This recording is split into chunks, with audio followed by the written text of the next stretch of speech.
So this is topic 4.4, where I'll be taking you through constructing a conceptual theoretical framework. Remember, in the previous subtopics, I mentioned that a theoretical framework is something that you don't find somewhere ready-made.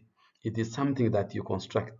So here I'll be taking you through the different sources from where you can be able to construct a conceptual or theoretical framework.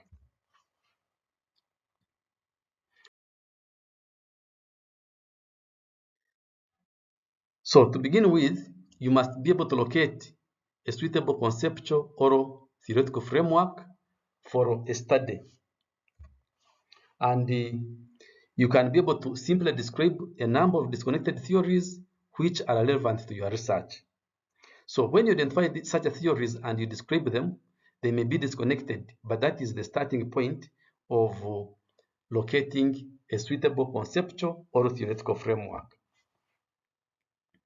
So other researchers may link various theories together into a single but multifaceted web of ideas in an effort to form a unified conceptual or framework or theoretical framework to guide their study. So in this way, you move from one where you have disconnected theories to two where you bring them together into a multifaceted web of ideas. But also, other researchers like myself, I prefer to choose a theory that is not entirely appropriate or adequate to my problem of investigation and then build on it into a satisfactory framework. This helps me to start by basing on one particular theory and then look at how weak it is and then be able to propose other theories, other concepts that I can be able to build on. I'll be showing you this in more detail by way of example in subtopic 4.5.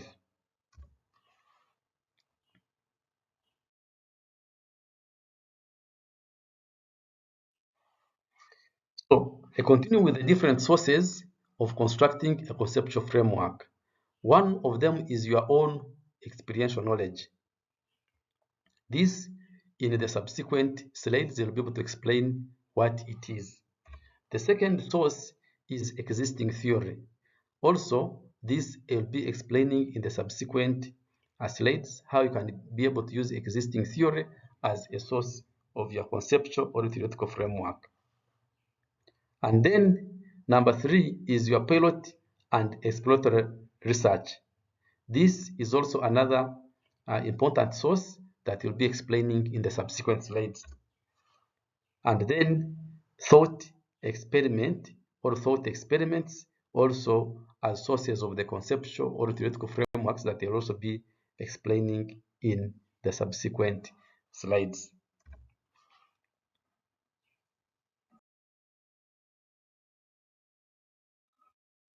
So, to begin with, experiential knowledge as a source of constructing a conceptual or theoretical framework. So traditionally, what you bring to the research from your own background and identity has been treated as bias. But here, I tell you that it is something that you can be able to build on. So, because it influences what you see and how you see it. So, it is important to understand that the traditional experience or knowledge that you possess should be integrated in the design of your research. It should be seen as a valuable component of it rather than something that should be eliminated from the design. Because at the end of the day, the research that we do is much more to do with our perceptions, and our perceptions are formulated from our experiences. So separating your research from other aspects of your life cuts you off from a major source of insight. You'll find that when you do comprehensive research, at the end of the day, the report that you produce is much more to do with your thinking that comes from the insights that you have generated from your experience and even the hypotheses and the different valid checks that you present are actually built from your research, personal encounters, and personal experiences.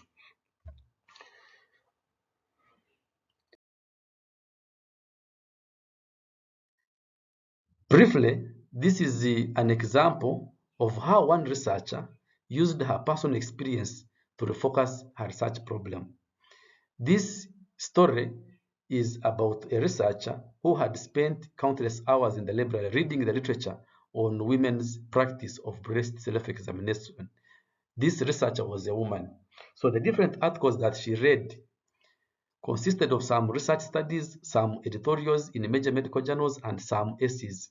So the research base was very weak, mainly surveys asking some women of whether they did breast self-examination, and if not, why not.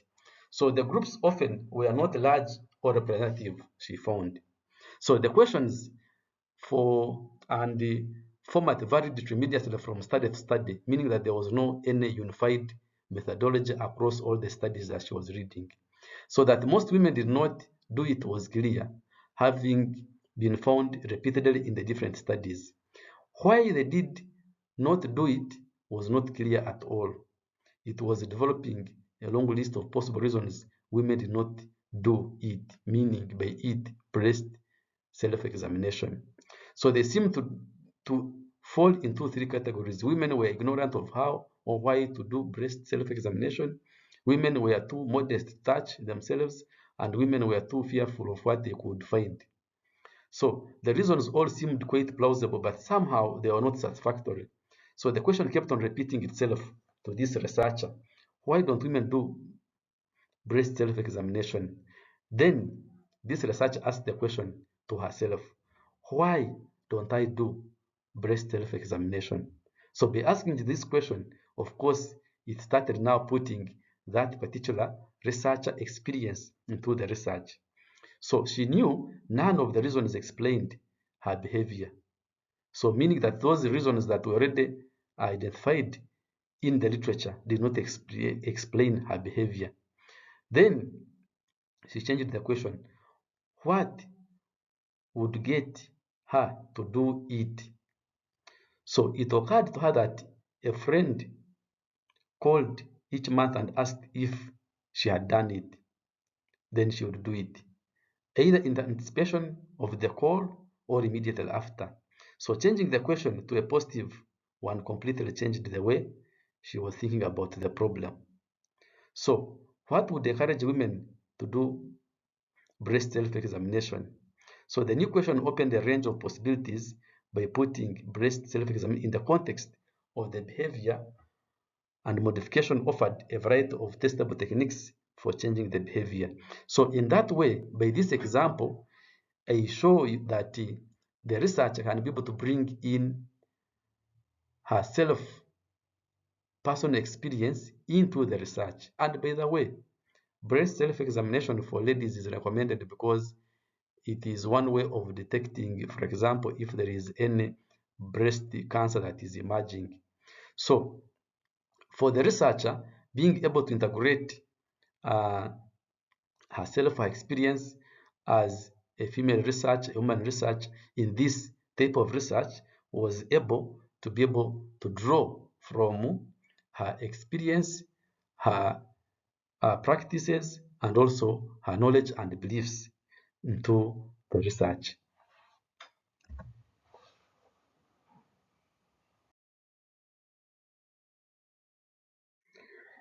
Now, I turn to the second source of a conceptual framework, which is existing theory.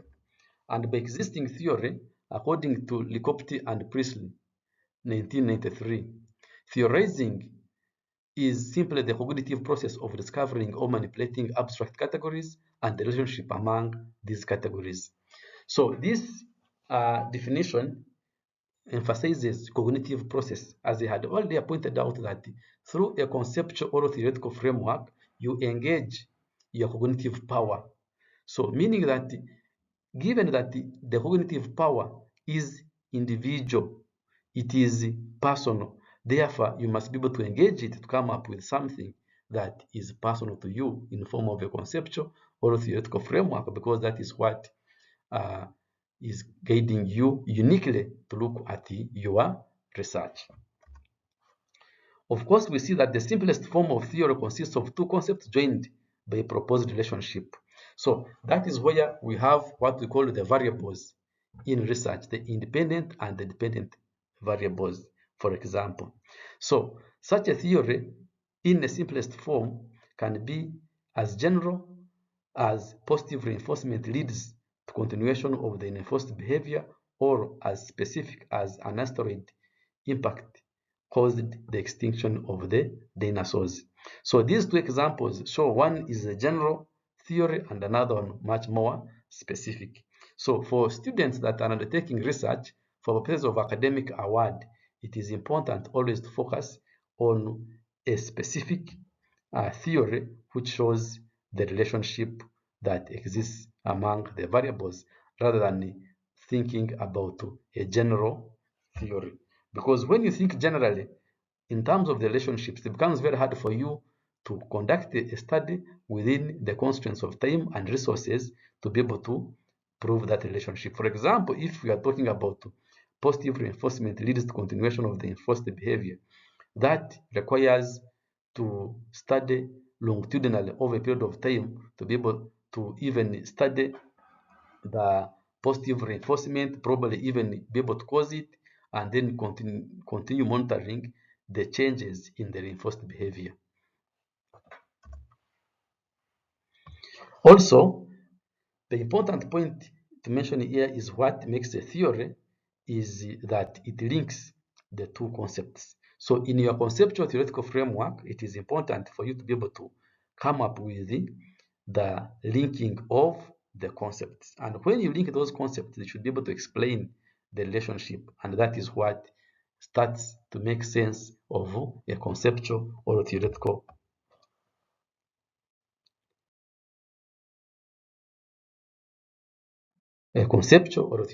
framework.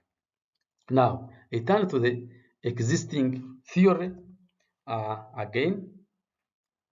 Looking at a major function of the theory is to provide a map of why in the world. So the whole point is to be able to explain the why of the world, giving reasons. So theory is a statement about what is going on with the phenomena, what you want to understand. And a useful theory is one that tells an enlightening story about something or some phenomenon. So one that gives you new insights and broadens your understanding of that phenomenon is much better theory. And also, we see that Glaser and Strauss term the grounded theory. Sometimes you must have heard about grounded theory research. So grounded theory has an important influence on qualitative research, does not refer to any particular level of theory, but theory that is inductively developed during a study. And that is why this theory is said to be grounded in the sense that the actual data collected in construct theory that is developed conceptually and then simply tested against empirical data. So this gives you the difference between a theory that is generated from data and also theory that is proposed before a study is conducted, such that eventually the study can prove or disapprove that particular theory.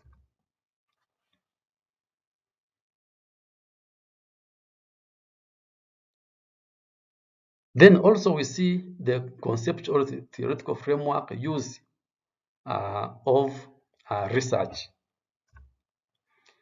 So we see that the review of prior research, which we talked about in terms of the review of literature, can serve many purposes, but one of them is finding valuables in research reports. And by valuables, we mean new insights that you can be able to find, terminology, including keywords to use in searches, ways of framing research questions, and identification of validity issues and ways of dealing with these. So by use of research as a basis of the building conceptual framework is very important in the sense that you not only just review the literature to identify the gap, but to identify the different variables that I've indicated here.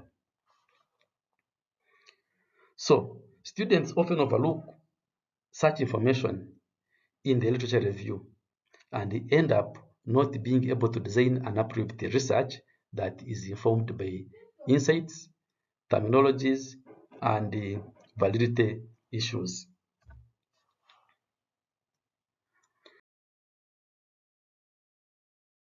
So I now turn to the pilot and exploratory studies.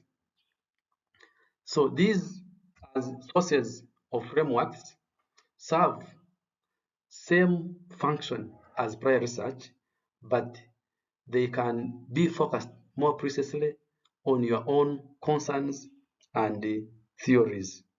So what this one basically provides is that you can design pilot studies specifically to test your ideas or methods and explore their implications, or to inductively develop grounded theory. So what it means is that you find that the pilot studies have value in qualitative research as they enable understanding of concepts and theories held by people you are trying to study, and that is often called interpretation. So you find that by doing exploratory study, it helps you to be able to build your case.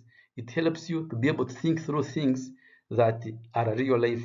It helps you to think through things first before you can be able to study them. So by pilot or exploratory studies, they help you to be able to propose certain ingredients of the conceptual or theoretical framework before you can actually study them, so that you can be able to articulate those concepts and their relationships in the conceptual or theoretical framework.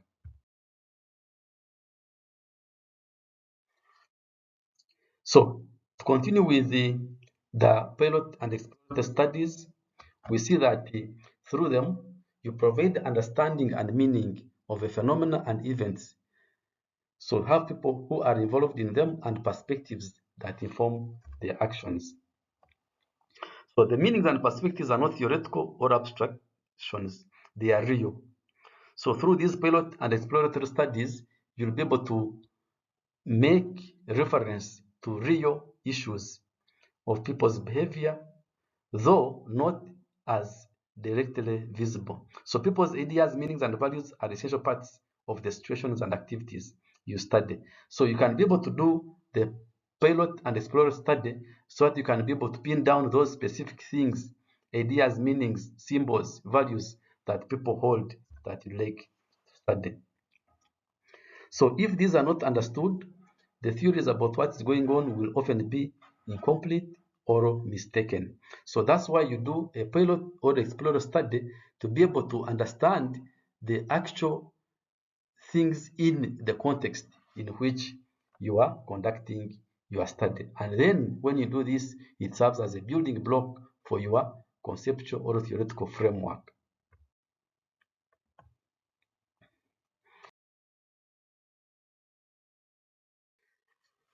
Now, I lastly return to the thought experiments. So a thought experiment or thought experiments have a long and respected tradition in the physical sciences. Much of Einstein's work, for example, was based on thought experiments. For example, Blaise Pascal was also much based on thought experiments. I have mentioned previously that some of the mathematical equations models that we use in physics are much more based on thought experiments. For example, Newton's equations about gravitation were mainly based on thought experiments. For example, Erwin Schrödinger is someone who has promoted and popularized thought experiments in research. Also, we find a number of important equations, algorithms that have been adopted in computer science, mainly based on thought experiments. For example, pi is equal to 22/7 is not something that was designed empirically. It was generated through thought experiments. So thought experiments have been very important in the physical sciences and now are regularly used in the social sciences as well. So these thought experiments unfortunately have received little attention as an explicit technique in discussion of research design, particularly qualitative research design. So thought experiments challenge you to come up with plausible explanations for your and others' observations and think about how to support or disapprove these. So when you engage in a thought experiment, you can be able to come up with the plausible possible explanations about the different relationships that exist in the different variables. The thought experiments draw both on theory and experience to answer what if. So you pose different scenario questions which you should be able to answer theoretically, and if you can be able to answer them theoretically, that is a thought experiment and you can be able to come with a thought answer. But given that this is research, you start with a thought experiment, you can be able to make predictions theoretically, and then you can be able to design those uh, predictions in form of an empirical experiment for you to be able to explore the logical implications of your model or assumptions or expectations as you plan an actual study. So in that way, it will be important for you to be able to have logically proposed what you want to do and then pursue it. This is our topic 4.4 and this is the end. So basically here I have been able to cover how to construct a conceptual framework, especially focusing on the sources of the conceptual framework. In topic 4.5, that's where you'll be able to look at the specific example of how you can be able to go about constructing a conceptual framework or a theoretical framework.